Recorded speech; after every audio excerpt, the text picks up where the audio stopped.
because you can't have 3 blind mice. No. That's true. You know, that brings me to my next question. And it's quite relevant to what we're speaking about. Do you think most artists know their value? No. Speak on it. Because I've worked with lots of artists. I've worked with loads of American artists. Yeah. And I had to create the vision for them. They used to come to me, and I used to market them across the UK and everything. They'd come to me and say, "Oh, we want to get into the UK." Yeah. Okay, how? That's for you to tell me.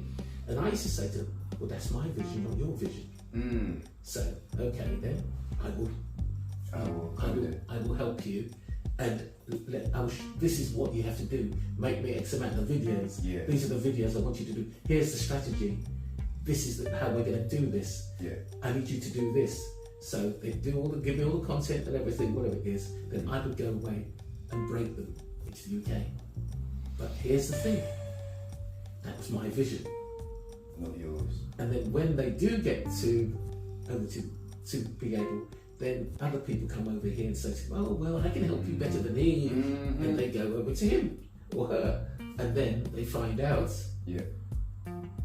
you know, the same way sometimes in relationships, the grass is not greener. The grass is not greener. And then you finish up having a situation where the artist now comes back to you, but you're not interested. You're not interested. And it's the most amazing thing. I've got this friend called Godfrey Fletcher. He runs Neo to Soul, fantastic forum. He's been doing it. He's like the DJ or the podcasting or the platform that he's been doing this Neo Soul thing right from the day one. For about 15 to 20 years he's been doing this. Yeah. He has been doing this, but people don't give him the recognition for he's doing it. And he's still doing it when everybody falls to the wayside, and he's still doing it. But the thing is, the artists do not appreciate you. They do not. And this is the same thing with all these creatives. It's like creatives, not saying all people, I can only talk about my experiences, you know, so I don't want people to get an idea. I'm just talking about from my experiences. Absolutely, you know, absolutely. There are some, I've come away with some fantastic friends. You know, it's been more than that. A good example is Marcella, who suffered from cancer, and she decided to get into music about 6 or 7 years ago, and she had this album out, and I got to help her and supported her. And in the end, I finished up doing my own podcasting. You know, this is the thing I keep telling you about, as you keep talking about having different strands to yourself. So we did this podcasting thing where, first of all, we got a piece of paper. I said, "This is what I'm planning to do. I want you to come on board as a voiceover. Let's sign the contract. We own 50% of this, and you own 50% of this, and this is what the deal is." Everybody signs. Same way with the music. Here we write the song. Before we do anything else, before we go in the studio, everybody's clear, everybody signs, everybody knows what your percentage of the publishing is going to be, or what you're going to get as a recording artist, your percentages. They also know what you're going to, if you do write the songs, what everyone's going to get, etc., and how you're going to get it, when you're going to get it. And this is the same thing. And you know, but I walked away from having 4 shows in America, Baltimore, Texas, Chicago, and West Indies. I gave it all to her. I gave it to her, you know, when I decided to do the music, I gave it all to her. The poetry, I gave it all to her. And she's doing really well with it. And I told all the station owners, she's now going to continue this for you. And that's what she's doing. And, you know, so, it's like, it's not, that's what she wanted to continue to pursue to do. And I knew that. So I said to her, I'm leaving this today. This is all for you. And also, I tell all the stations first, and they agreed for her because, you know, and she's doing a brilliant job. But guess what? I had nearly over 5,000 DJs and other people on my Facebook account. I closed it all down. Jeez. I put up a notice, closing a week. I closed the whole thing down. I walked away from it. You know, people. That's a lot, man. I know, That's a lot to walk away from. Yeah, but people think that, oh, somebody's upset you. Yeah. They can't understand if something is finally not working the way you want to do. Yeah. Like I want to now concentrate on me. To concentrate on me, I have to shut you all off. Yeah. And that's what it's about, really. And it's the same thing with the poetry thing. Is that you've got to realise that we all are doing this for passion. Yes. We're all doing it, but how do you want to translate your passion into something that's sustainable, tangible? Because do you really still want to go and work 9 to 5 every day of the week? Yeah. Or do you want to do something that can be a business for you, and you've taken it from a hobby to now something more serious? And it's like, for example, the other day I noticed that my niece, I didn't even know about this, but she actually got a book out about black children and everything, and I found out on LinkedIn. He wasn't direct. No, I found out on LinkedIn. But what I found out was that she went to 25 publishers and they all turned her down. Yeah. And then she finished up doing it for herself. But now I'm doing a book. Yeah. I've got 2 books. I'm not going looking for a publishing deal. I'm going to create a market where people have to come to me. Yep. And that's the mistake too many people are doing. They all set in these. I'm not saying it's not good to manifest, don't get me wrong, but who is going to own what belongs to you? Yes, that's the question. That's always my first question. Is this mine? Do I own it? Yeah. It's like people now in the music industry, after finding out they don't own their masters, they don't own their publishing, and there's a lot of starving people who've got lots of great hit records. Absolutely. And they're now starving out there. And the problem is they never owned anything. No. If you can't, that's why I like, you like people like Dave, Stormzy and that lot. They've all realised it's all about ownership. It's all about ownership. And essentially what we're doing right now, this is the long game. Yeah. It's not. You're gonna get the rewards, the massive amount of rewards on the back end, not on the front. And I think, I don't know if it's the culture that we're in, but most of us don't. Maybe it's an artist thing, but most of us don't think long term. It's all short term gains. You know what I mean? And if it's not short term, or if it's not giving me something short term to begin with, I don't want to know. Yeah, and it's a good example of that is Curtis Mayfield. Curtis Mayfield refused to give people his songs, his publishing. Long-term gain, but look, he owns his publishing, while lots of them lost hold of their publishing.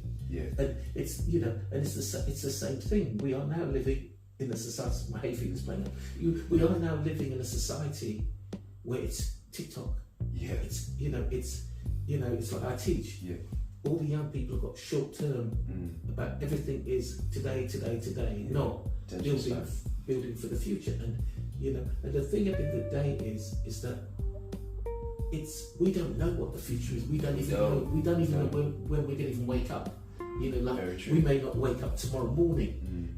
So what is it that I've done today that makes me happy? Yeah. That makes me fulfilled? That makes me feel that I have left something. And, and the big problem is,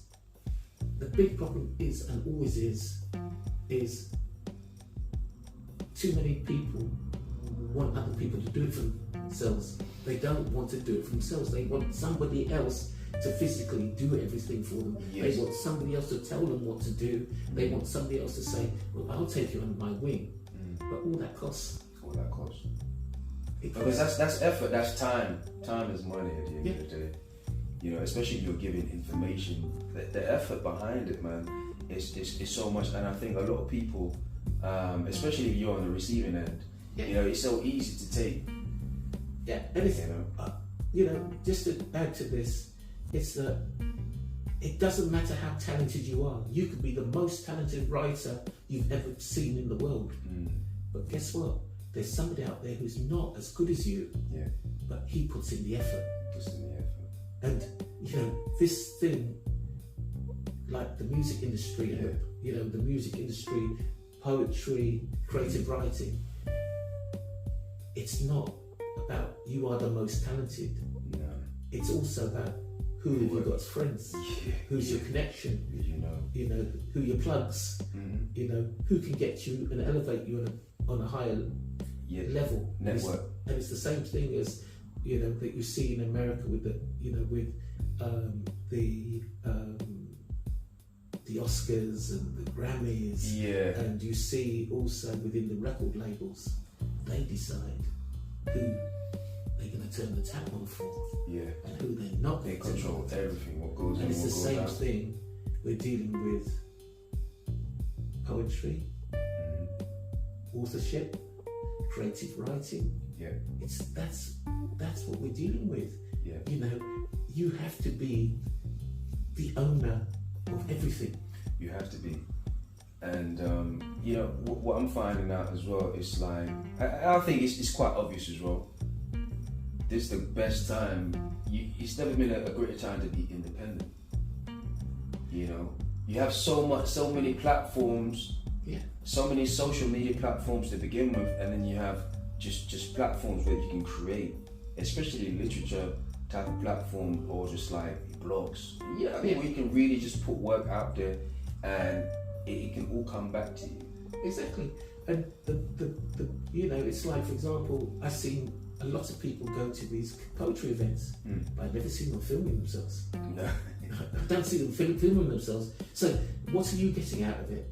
You know, you're going to perform for 4 minutes, but you have no content. No content. So why don't you get somebody to film you and then take that content, and then your 5 minutes get extended and multiplied, because multiplied. So many eyes are going to see it after that. Exactly. And it's the same thing.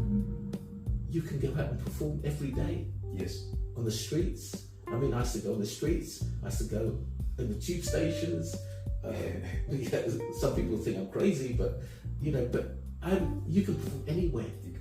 And then content nowadays is king.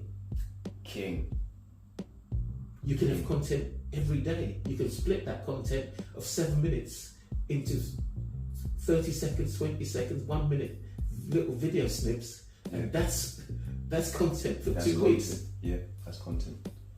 So it runs deep. It runs deep, but I think it's just sometimes it begins with just thinking, really. You know, and I think it's fun because we talk about poetry. And it's like we're going back to people not actually just using their head or think.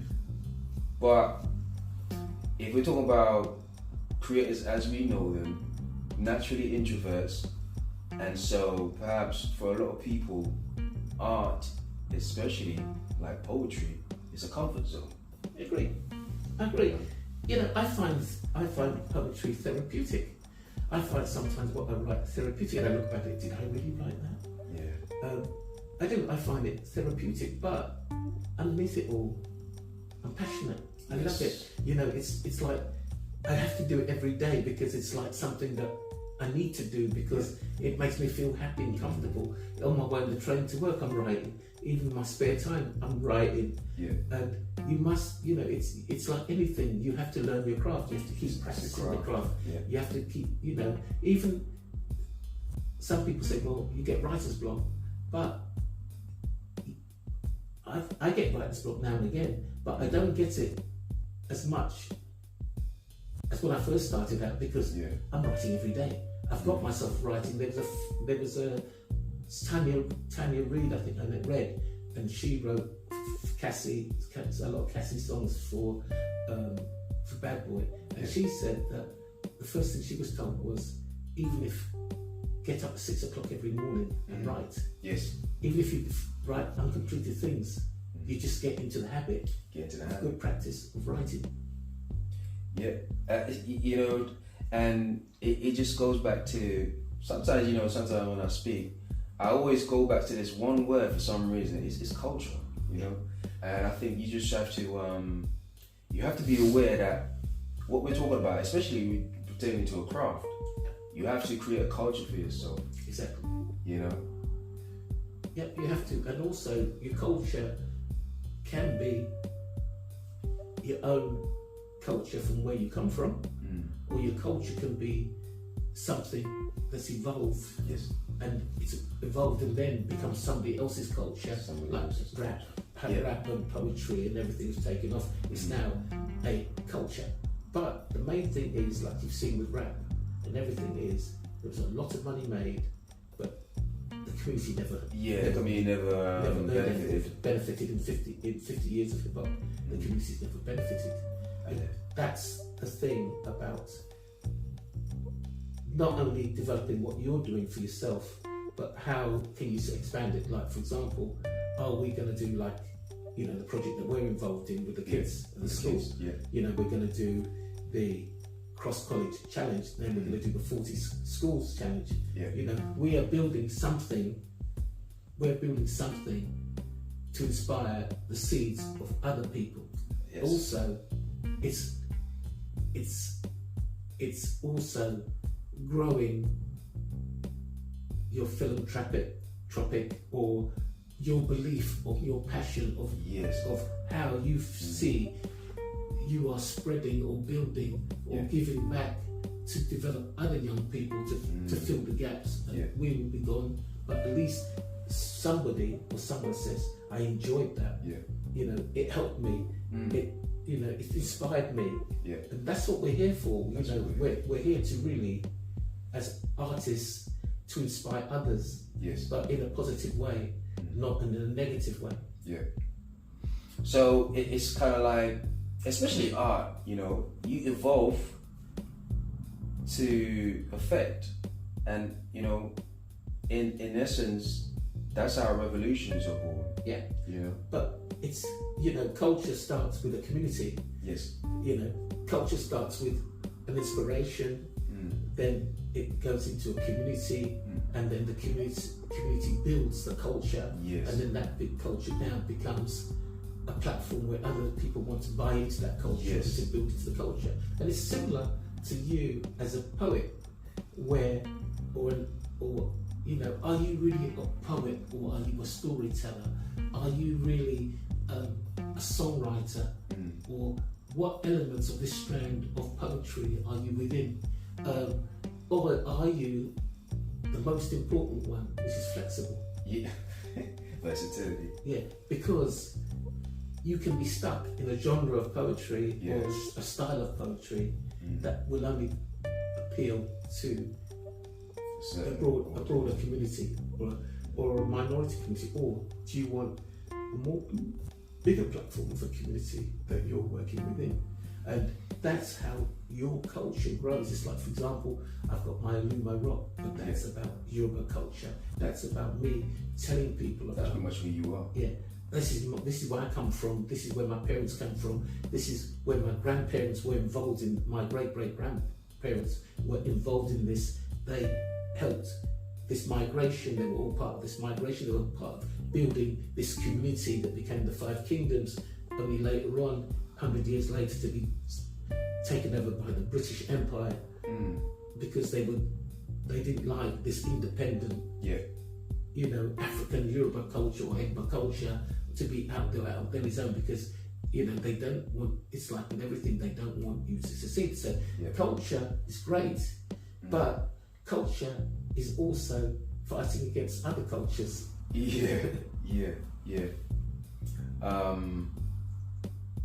And culture means nothing if you don't own it. Exactly. I mean, we don't own our own culture for the hair that we have. We don't own a culture for any of the makeup stuff. We don't own the culture of the clothes and everything that we bring. Even taken from African culture. We're dealing with a society where we are not in control of our culture. And we're not, and therefore we don't control anything. and we don't own anything, and then we have an issue because we'll never be able to grow. Yeah. We'll never be able to be independent. And then because we have no value essentially. So how can you know, people value, respect, you know, they kind of go together. You know what I mean? Yeah. Because, you know, that takes the power. Yeah. It's so, it's intricate, but it's pretty simple at the same time. Yeah. Yeah. You know, man, it's we have so much to speak about. But it's been great having you here, man. And this is one of the reasons why I've been looking forward to this, because I knew, you know, there was so much to speak about.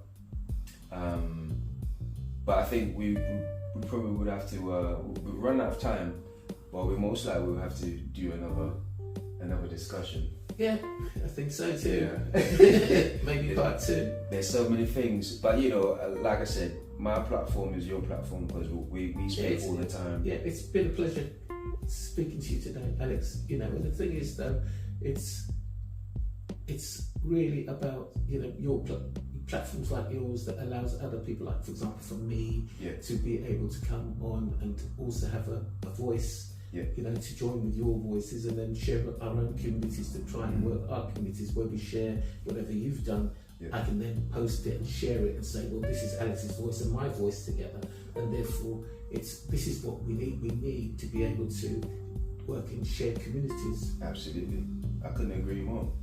And this is something I really want to build on, in the sense where we can, me, you, and a few other good poets, good friends that we know, can actually sit down one place and have discussions and really just share the platform. Because that's really why I one of the reasons I created in the first place. Because I think we need to have a place where we can actually speak openly. Agreed. And also, it's about education. Yes. You know, it's about open discussions and education and sharing of ideas and minds and platforms, and also avenues, because too many people think, oh, if I give this avenue to this person, they're going to take it all away from me. But you should be confident in yourself to build your own avenues, and it's like everybody grows together, rather than we get the situation where one person is there and that's real, man. That's real. I mean, like I said, we can go on all day. You know what I mean? But thank you for your time. But it's great. Did you wanna promote yourself? Did you have anything you wanna mention? My name's Dee Majek. You can find me on Instagram at D_Majek Alumo. Just watch out for, in the next few months, I'll have the Alumo Rock, or now called Alumo, young people, young educated from 7 upwards, and that's the history of the Egba people from 1784 to 1914 of southwestern Nigeria. Then also I've got my poetry book, 3,000 miles from home. These are the stories my parents never told me, and that's my own sort of like look at my own autobiography, or my own look at myself and reflections. And then I've got the album which I'm recording in August, which is going to be like Fela Kuti meets poetry, and that's coming through as well. So, and the merchandising and everything. So I'm always glad for you to give me the platform, and we'll share it. Absolutely. Thank you very much. Absolutely. All right, everyone. Thank you. This is Poetry Journal podcast. It's a good friend of mine, Dee Majek. Thank you very much. And hope you have a good day, and I'll see you again soon. Take care.